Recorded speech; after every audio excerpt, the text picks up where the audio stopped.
Welcome back to the SimGeeks podcast. We are your hosts, William Belk and David Shablack. Today, we are joined by Christian Hanson, who's a special effects designer and artist currently with Mayo Clinic up in Rochester. And he's going to come and talk to us about applying traditional arc techniques to medical simulation, as well as share his journey with us over the years and how he got to where he's at. So, Christian, welcome. And please take a few minutes, introduce yourself, and kind of tell us your background. Hi, everyone. I'm Christian Hanson. I am a special effects artist, enthusiast. I've been doing production artwork for most of my career, 20 some years. So that's special effects and makeup and monster masks, all that kind of stuff. That's what got me into doing sculpture and art. I worked for about 10 years in the museum display business as a day job. So I did a lot of sculpting work and scenic display work, doing that. And then in 2015, I got involved in doing medical simulation work as a freelancer. I did that for probably 5 or 6 years, working on some intubation mannequin design and development. 2021 is when I got hired at Mayo Clinic's Anatomic Modeling Unit. So I've been here since then. And I kind of started as a traditional artist with clay, mold making, traditional materials, acrylic paints, what have you. And I've moved on to, or I should say, evolved into also doing digital modeling, digital work through 3D printing. Our lab is basically the 3D printing lab here at Mayo. So we're in the radiology department. So we're working with patients' anatomic data sets. And that's what we build. Of course, the clinical work we do, which I can get into, but the work I do is mostly simulation and education, kind of mixing my art skills with the digital world and 3D printing. And you mentioned 3D printing, and we're big advocates of 3D printing, but we're in a different neighborhood of 3D printing than you are. We're kind of in the home level, and you are doing, like, just for a quick second, name the difference between your 3D printing and my 3D printing. Well, we have a facility in St. Mary's Hospital. Dr. Jonathan Morris was one of the founders of this laboratory team. And so I work with several engineers, clinical engineers, to do guides for surgery, planning models, and so on. But yeah, we do have the kind of consumer type of printing equipment. You have your FDM printers, which is what I think most hobbyists start with. That's what I started with, where technology, it's extruding a heated filament, plastic in a pattern, an XYZ pattern as it goes. That's how it builds up a model. So you end up having, some layer lines. And then also the other thing that I think a lot of consumer level users have would be a UV cure resin, usually a DLP resin printer. So that's a printer where you're getting each layer cured by a UV lamp that is blocked by a LCD screen for each layer. So that's how it creates the pattern. It creates one layer at a time that way. Here at the AMU, we then have that equipment, but probably more of the, I guess you'd say, professional or industrial grade FDM printers and resin printers. We have a whole array of the Formlabs SLA printers, which are using lasers to cure the resin, drawing it out kind of the way that FDM printer does. And those are used for clinical guides that are actually sterilized and used in surgery for pre-planned surgery, jaw resection, a lot of times, like pre-flap surgeries. So we have clinical arm that uses those. The other clinical arm is using material jet printers. So these are the printers that Stratasys has available that work kind of like an inkjet printer, but it's using a UV cure resin, where you can pretty much do a full color print surface. So you can do CMYK, white, clear, all in one print.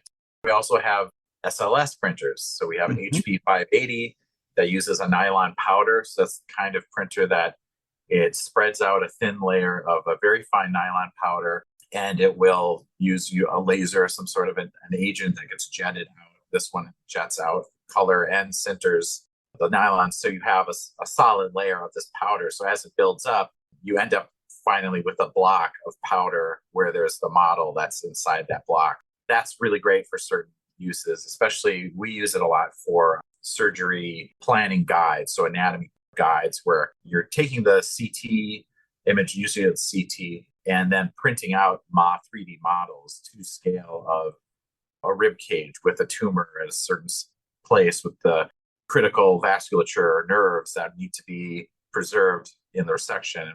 To have those types of models that are patient specific for a specific case, it's been really useful for the clinicians here to help them rethink the way they're going to approach some of this stuff. It's so broadly, though, the lab has pretty much the full array of what's available on the market on an industrial level for 3D printing.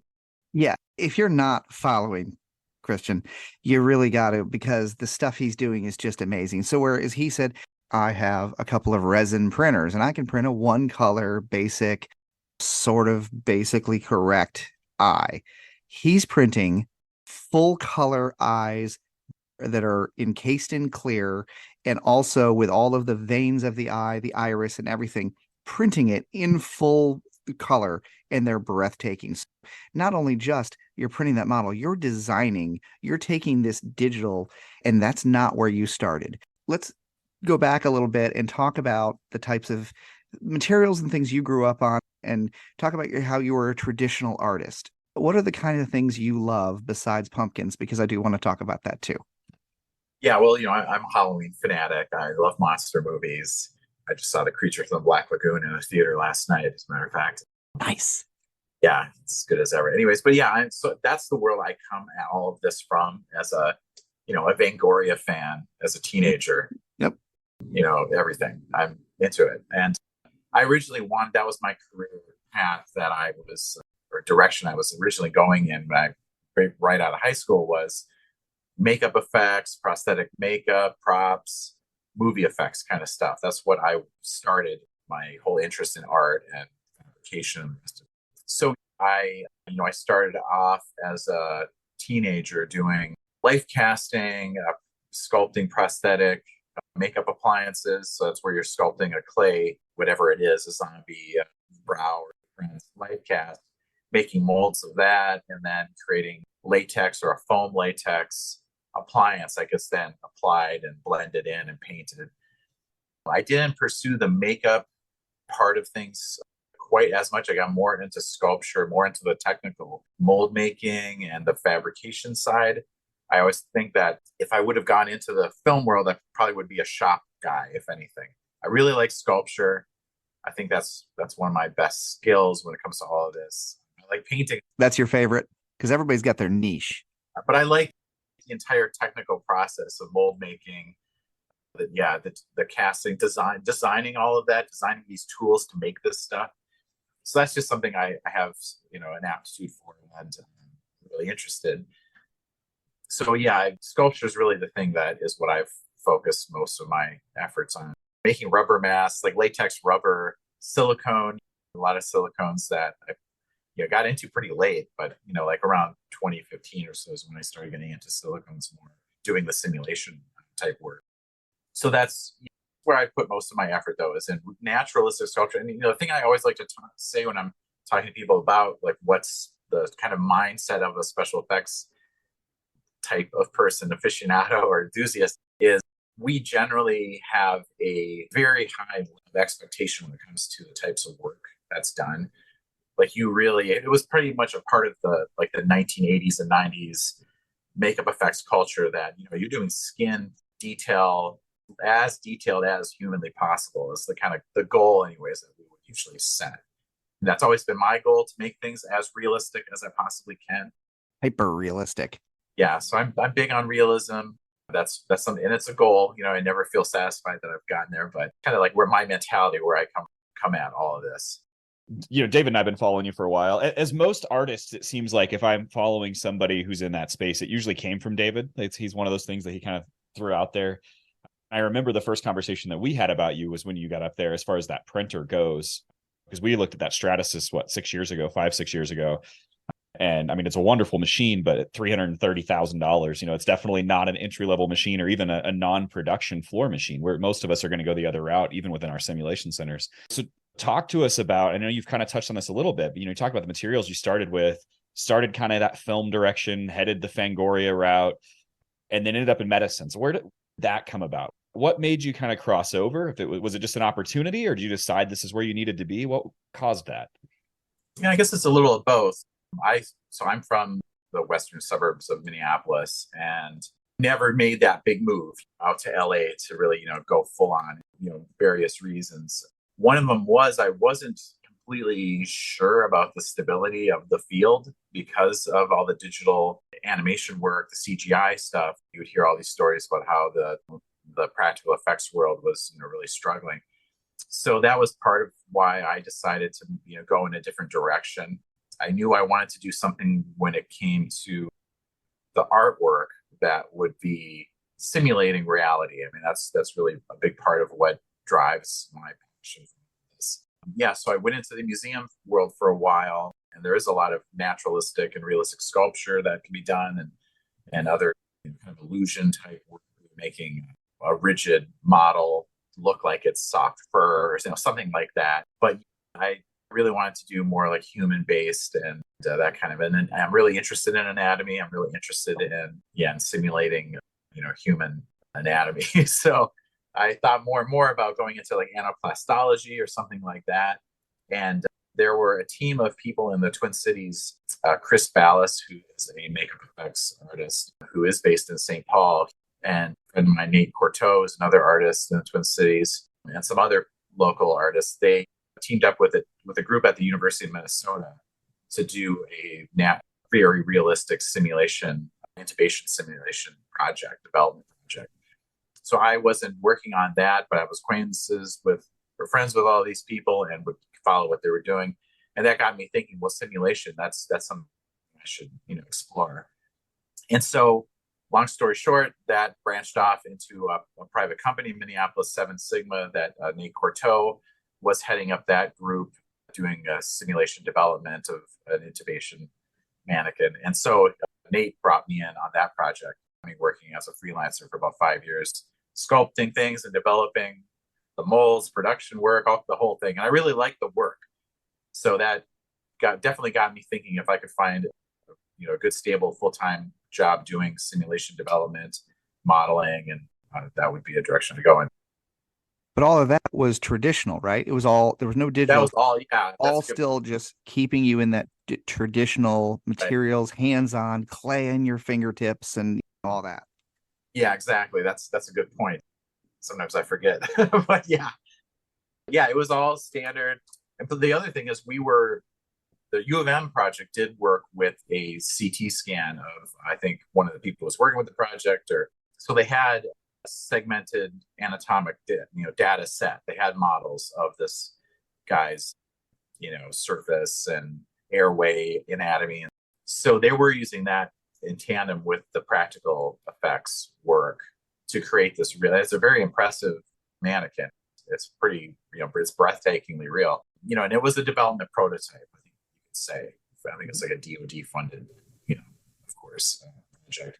So yeah, when we did kind of start off with the 7 Sigma project with segmented airway models and things like that. But yeah, for the most part there, we didn't have anything beyond that. So we didn't really have CT anything. So it was much more like artistically created, traditionally created model, kind of branching from there. Jumping ahead to working at the Mayo's AMU, it's the opposite. This is a place where there's so much patient data. There's so many anatomy STL models and sets.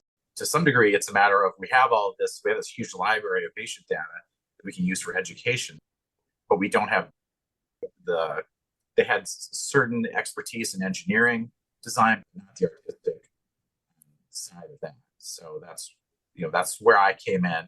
Luckily, I had spent the time that I had off during the 2020 pandemic, learning the beginnings of ZBrush, which is one of the standards for digital modeling. So I was able to get past the worst of the learning curve for ZBrush over 2020. Which that program has a monumental learning curve. So that's a huge hurdle to go, especially as a traditional guy transitioning yourself to digital. I mean, just getting your mind right on learning how to think that way.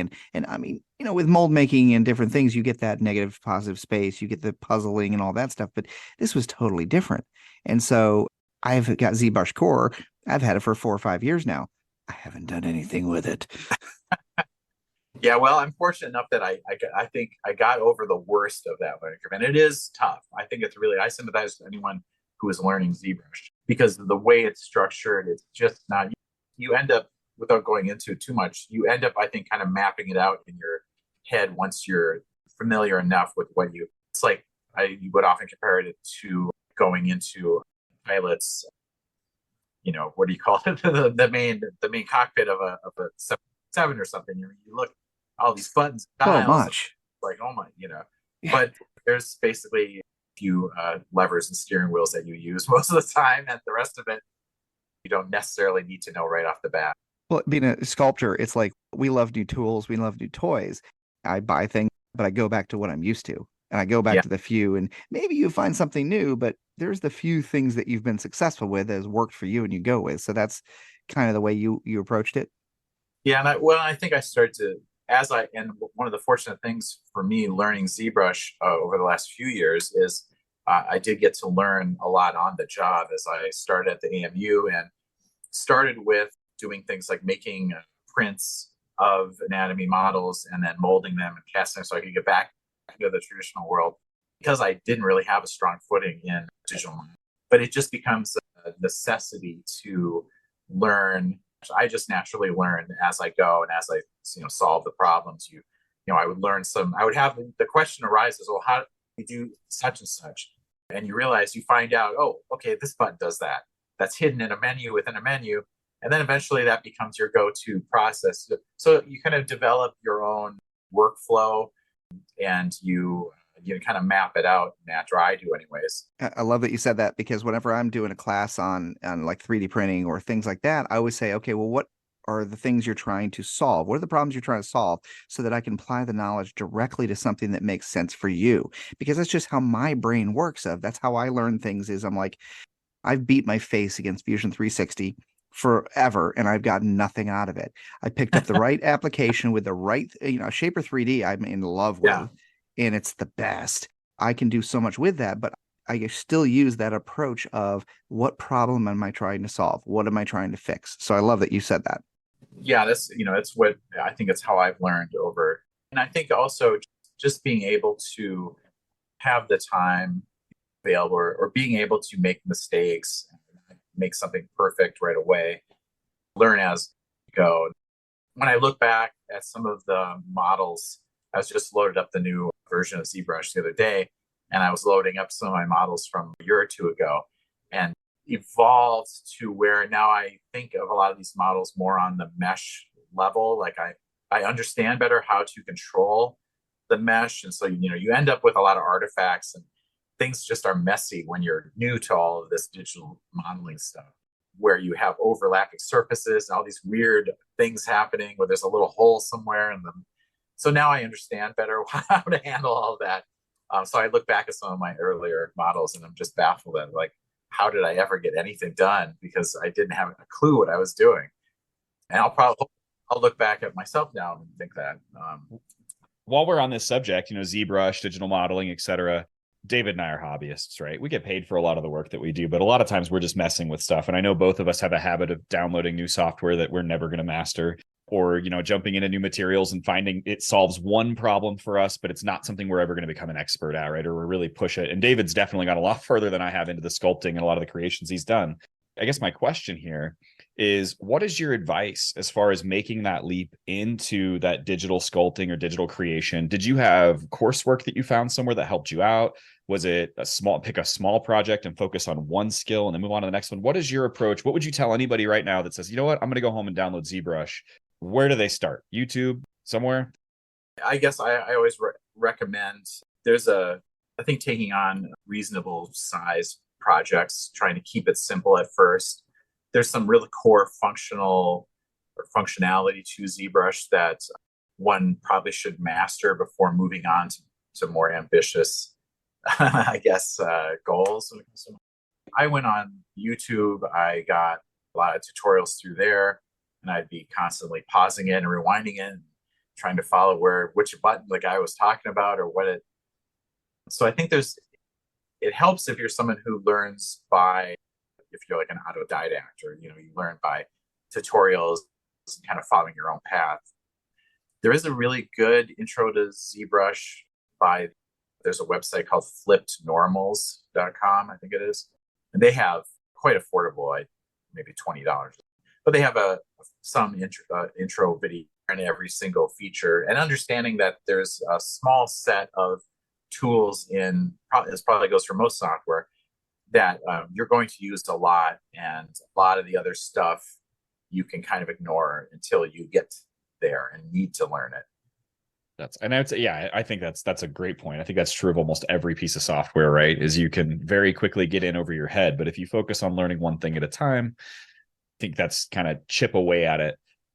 And you said it, you look at where you were at a year ago compared to now, and you are an expert at this. You're an artist. And so there's all of us are going to have a learning curve, but especially if someone's never used this before, they can't come in and expect to immediately be great at it.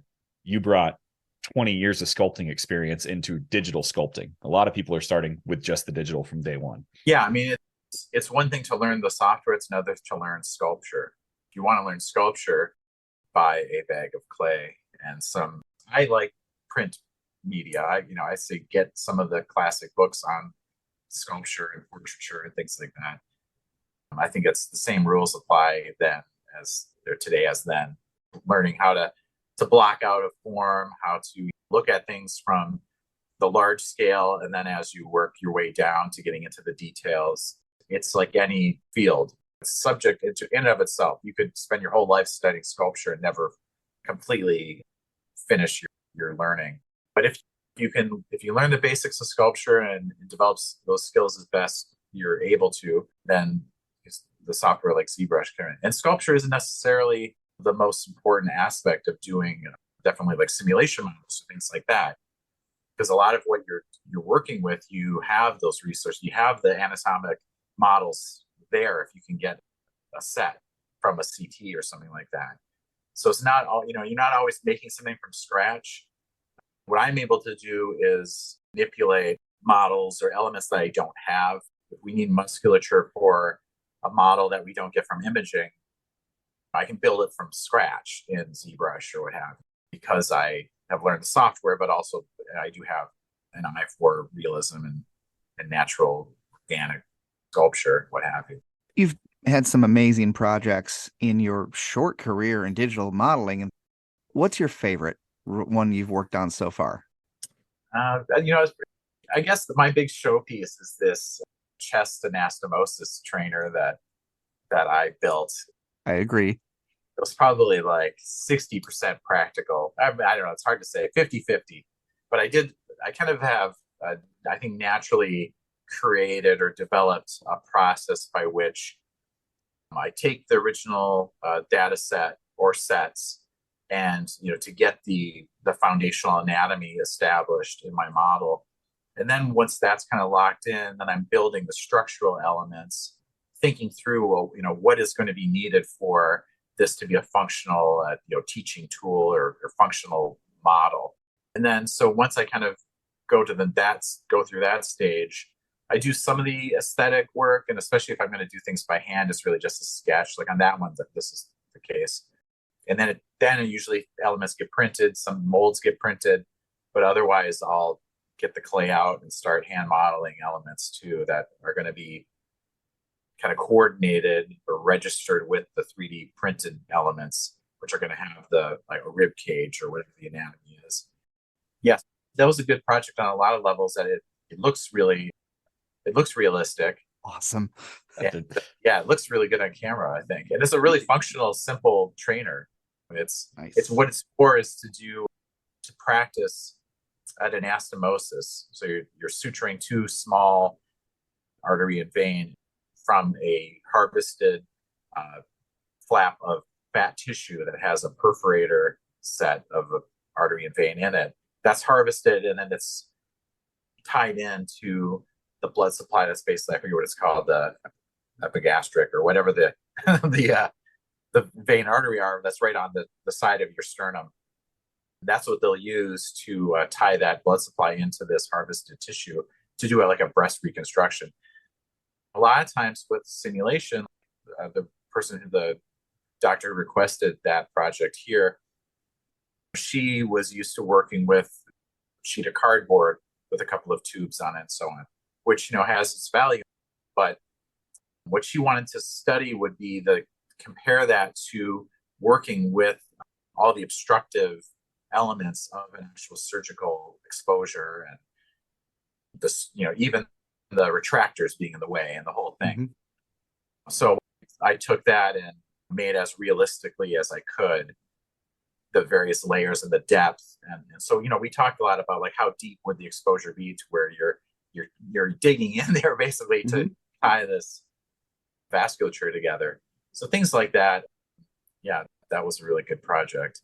And there's been a lot of things. The other thing I did, I think last year, is I did this thoracotomy trainer, where it was the first time we're talking about the 3D printing technology, and I could go into a whole story about this. But I had, since I started and I saw what these full color printers were capable of, we, as common practice at the Mayo AMU, we will print pathology specimens.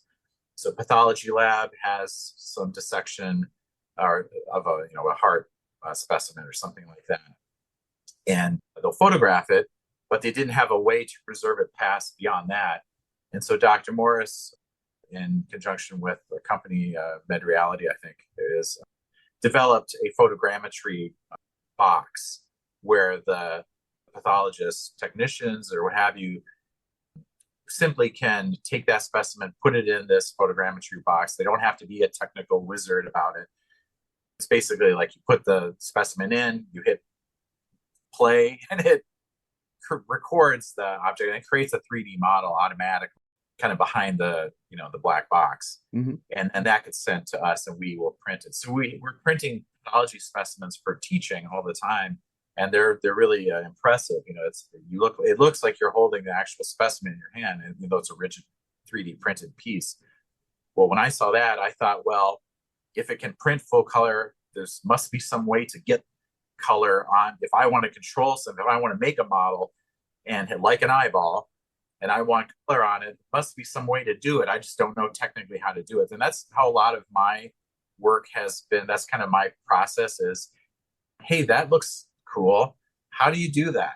Yeah, we're all watching your posts. I mean, so many people. So I remember when you were pontificating, like, I know this can be done. I printed an eye, but I can't print in color. I'm gonna damn well figure it out. Yeah. And boy, did you not only figure it out, you made it breathtaking.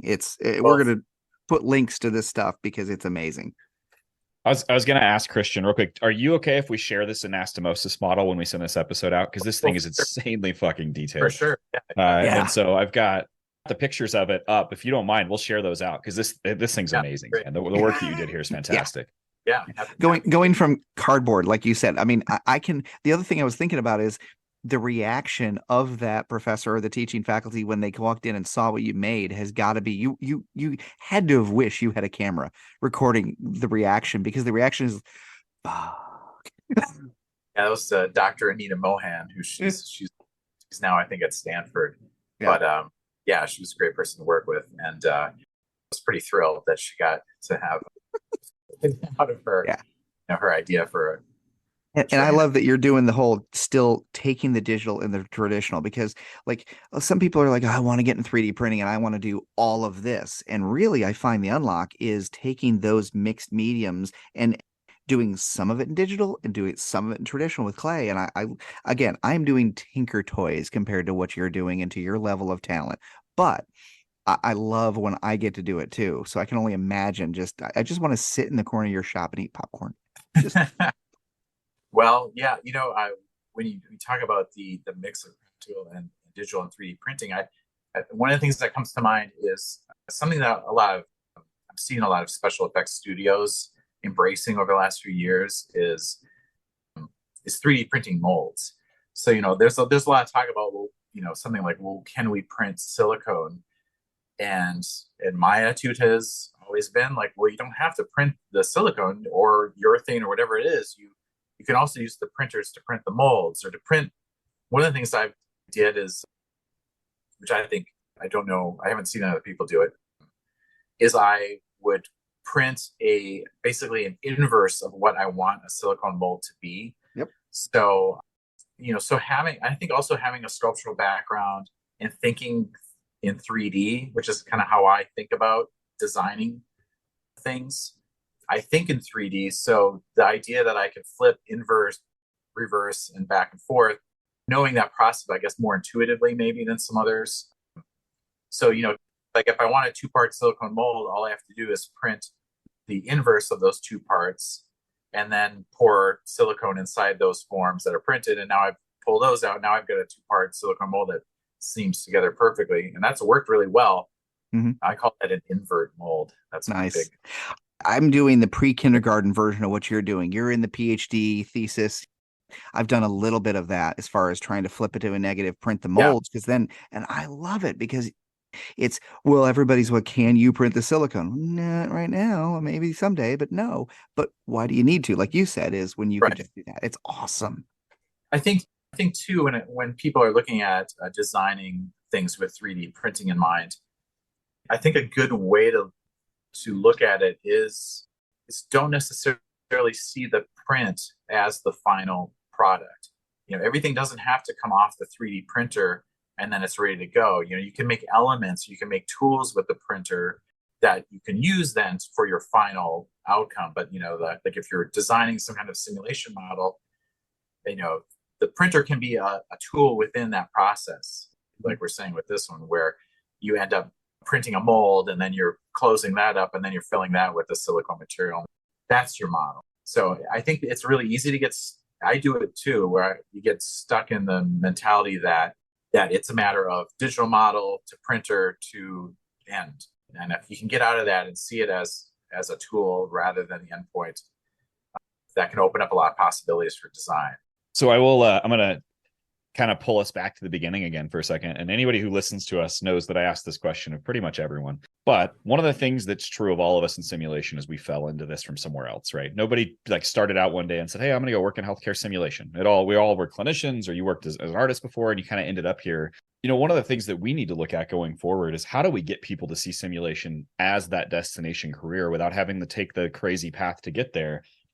So Christian, what's your thought process? What's your advice for, say, a newcomer, somebody who wants to be an artist in simulation, or somebody who wants to come in? How do we get people like you to see simulation as the destination and not Hollywood? How do we get people to come here and see us as really the destination where they want to be?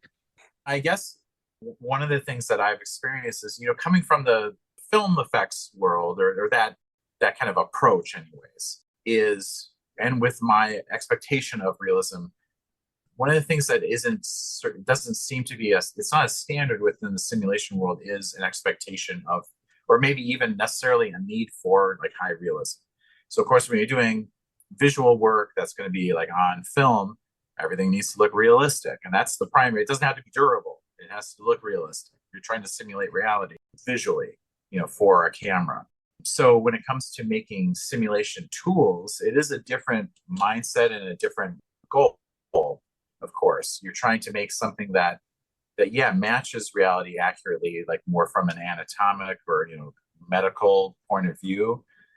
You're not necessarily, things don't necessarily need to look photorealistic. You don't need to necessarily paint every face for a simulator. I'd love to, but that's not really what's the prime requirement. So I think there's a little bit of, and the time involved and the expense involved in doing that kind of work too can be a barrier for sure.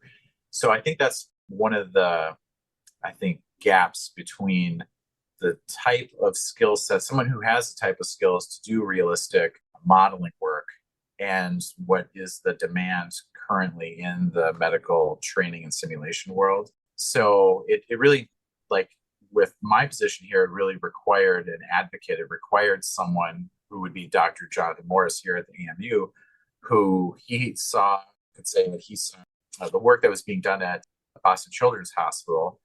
Andy Hosmer was the artist and engineer who was heading that, was part of that team, working with Justin Raleigh of Fractured Effects. And they did a lot of film quality, like top of the line simulation models and trainers. Dr. Morris saw and met Andy Hosmer, and that gave him the idea, or got him thinking that he wanted to bring that kind of work to his lab here at Mayo. So Andy Hosmer moved on to another company, but thankfully for me, and I was able to get the position here doing that kind of work. But that's what it required. It required someone who had the vision to say that this skill set can be applied to, and what I do too, I should say, it does cross past, it goes beyond simulation modeling. That's one part of what I do. A lot of what I end up doing is really more like medical illustration modeling. Mm-hmm. So, almost like 60 some percent of what I'm doing is more in that realm. So I'm not really working on simulation models and developing that all the time. So it's a little, and I do think that's like the best match, or I guess field that would be applicable is medical illustration, medical modeling. I think that there could be a branch of medical illustration that does simulation modeling more explicitly. And I've also found it kind of, I guess I find it odd coming from the outside, the medical world, that the standards for medical illustration, realism and accuracy are so high, but not necessarily with simulation. I mean, a lot of people use very lo-fi, kind of like DIY simulation models, which not to disparage that. It is odd to me that that's not more of a standard in the medical field, that you would have high realism, fairly sophisticated, realistic models being a standard for training. So there's a cultural difference there that I don't think is really solid yet. So I'm hoping that the field will go in that direction more and will make it so it's a viable career for more people. There's a lot of talent out there. There's a lot of people who could make really amazing and useful simulation models. It's not just the artistry. I think also, the design and the engineering behind it to make something that can be used widely and educate a lot of people. There's a lot of need for education for procedures that are commonplace, like in the United States, for example, that in other countries, it's very difficult to find that training or have those resources. Kind of going off on a tangent. Oh, you're good, man. I think there's a big need for it. As far as advice goes for someone, I think the way I got into it is I started making things and making models, and I didn't wait for someone to hire me to do medical models necessarily, anything. I think you have to build things. You have to build up a portfolio of work. You have to understand what is required in designing something that's going to be used by a number of people, what elements are going to be reusable, stuff like that. Learning anatomy, learning naturalistic painting and sculpture, like 10 fields, like digital modeling, 3D printing, CAD modeling. You've learned it all. I'm sure you'll be surprised, but you sound like an artist, right? You're not going to get here working 8 to 5 Monday through Friday. Like like you said, you're building that portfolio, you're creating stuff as an artist outside of what you're being paid for at times. I think that's it. And I'm gonna pick on you here because you've brought this up multiple times today, talking about realism and simulation. David's kind of got onto me before because I've been very blunt with my opinion of how most of the mannequins in the industry look like. And, we do have friends of this show that are working on that, right? That are creating highly realistic, even covers or masks or anything else, or they're creating highly realistic mannequins. That doesn't always play well with the technology that we need in simulation. So if we're going that more, quote unquote, high fidelity, you tend to have an ugly mannequin with a bunch of computers inside of it. There's not really a great looking mannequin that also matches that high fidelity side. Do you see that as the future? Do you think that's the next step? We've spent all this time getting the technology where we need it. Do we start looking at the realism next and the visual appeal? It's hard to say. I'm not really sure. I do think, I guess if I was in charge, if I had a gigantic budget and someone said, okay, you're going to set the course of how simulation is going to be done, I would want a team of people to be developing materials and techniques to simulate particular tissue types. So having something that's a go-to of here's how you make muscle tissue, and we have formulations of materials that mimic muscle tissue very accurately, where you could, and ligaments and tendons and so on, where like right now I'm mostly just using things visually, using silicones and kind of standard materials that any makeup effects kind of person or model is going to be using. Having like an array of much more sophisticated material development would take like a certain level of coordination on like a national level probably, but it kind of baffles me that hasn't already been done to a point where it's just taken for granted. the fact that you don't have that in standardized yet. And maybe, the 3D printing world, that's something that could possibly happen. I'm always looking at what's going on in 3D printing food. Whenever I see somebody do a story about 3D printing food, I keep thinking, well, if they're making some kind of synthetic materials or some kind of edible materials that are supposed to mimic food textures and so on, I think, well, couldn't that be used for 3D printing some kind of simulation models or something? If you're doing like a mixed material print. So that's something to keep an eye on. I feel like it's really early in some way in what's possible, I guess, when it comes to simulation. Because of course there's the aesthetics of it, but then there's material behavior, there's the haptics, there's how those materials react to cauterizing and being cut. How you get materials to act in a way that's close enough to the way tissue behaves that it increases the educational value of using that tool dramatically. The ideal, of course, is that you would have the same subjective experience as a learner that you would if you were actually working with a patient. But of course, we don't want to be learning on patients as much as possible. You want to be learning on some sort of a simulator or something. This is where David and I get quite hypocritical. So we've done a few moulage classes over the years. And one of the resounding themes that we've always hit on is, you know what? It doesn't have to look perfect. It doesn't have to be hyper realistic. As long as it gets the point across in our setting, 99% of the time, that's perfectly fine. But also, I know from spending as much time as I have with David, he's always going to strive for that perfection, right? He's trying to get to that level all the time, whether he says you need it or not. Yeah, the Paul Savage level. Yeah. So one of the things that I kind of want to tie that back to, you mentioned earlier that you worked for quite some time sculpting on a specific airway head. And I actually have those airway heads in my training facility. The emotional response that people have when they walk into that room to do airway training and they have that hyper realistic head, whether it's the pediatric or the adult, there is an impact. That has an impact on people that a standard old school airway head like I learned on 20 years ago just doesn't have. So yeah, the muscle memory is there, the technology is all the same. But what you guys did, with that hyper realistic sculpt, you have realistic materials in there. I think it's mostly silicones. You can correct me on that if I'm wrong. Yeah, that's true. I see a huge amount of value in that hyper realism. Sure, it doesn't apply everywhere in simulation, but it damn sure applies in that setting. And that's kind of why I asked you what the next steps are going forward. Do you feel like that emotional response or that emotional impact is worth the added effort and value that you're putting into that work? For sure. I do. I guess in this field, it'd be a matter of conducting official survey studies or something like that. And I'm sure some of that's been done. I'm not real familiar with what the academic literature is on respondents' confidence, working on a realistic simulator versus one that is more mechanical design. It's design, we want to describe it. That's probably a matter of establishing that as something beyond being anecdotal. Of course, absolutely. That's not my area of expertise.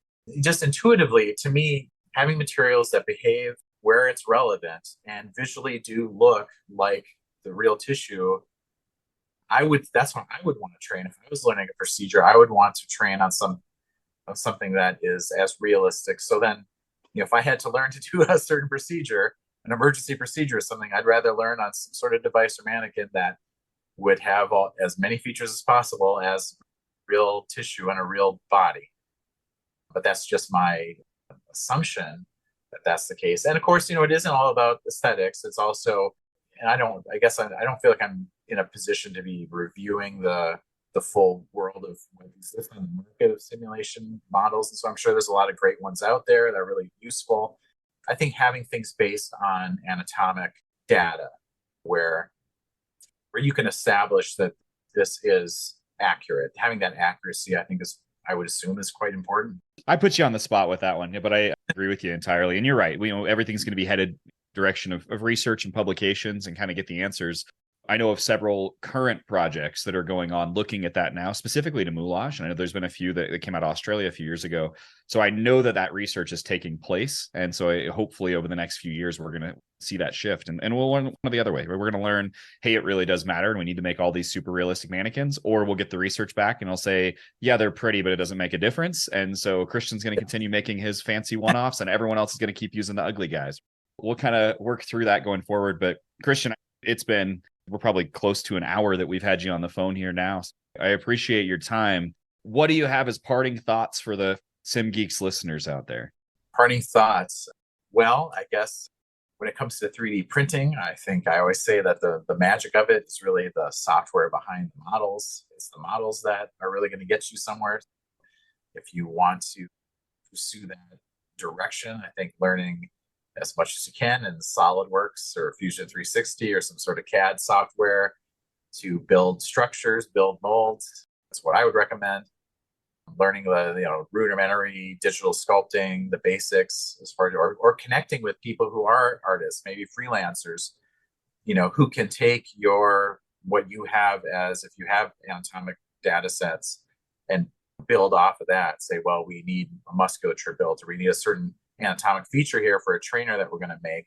That's always an option too. There's a lot of artists out there who need work and aren't very talented. So that's something to consider too. You don't have to become artist, a sculptor, a high realism sculptor. There's resources out. Lots of freelancers looking for work when you need something done. It's a lot easier than trying to learn it all from scratch. Yeah, we don't need to grow it because you're going to do it once. Go with somebody that's got years of talent and pay them what they're worth. Yeah, and I think generally too, find that to be the case, that from my career coming into Mayo's AMU with a completely unconventional background and career path, and being able to fit right in and contribute quite a bit to what the lab itself is generally capable of. I think that comes from bringing people from other fields together, which is, I think, really important. It's really easy for a field to get isolated and to lose connection with what's going on in other areas, like in the entertainment field, where there's, like I said, a wealth of talent and expertise and technical knowledge, but it's used for video games. And if you can get some of those people involved in doing simulations, whether it's VR simulation or physical model designing, being open to that and bringing some people in and trying them out, I think that can be quite fruitful. All right. Well, Christian, we appreciate your time. I think we've been trying to set this up for a while. David's been talking about this for a long time. Thank you so much for coming out. We hope that we get you back on at some point and talk about a few more of these things going forward. Have a wonderful day. Thanks. I really appreciate the time and talking with you guys. Well, thanks for listening. We will see you on a future episode of the SimGeeks podcast. Good night, folks.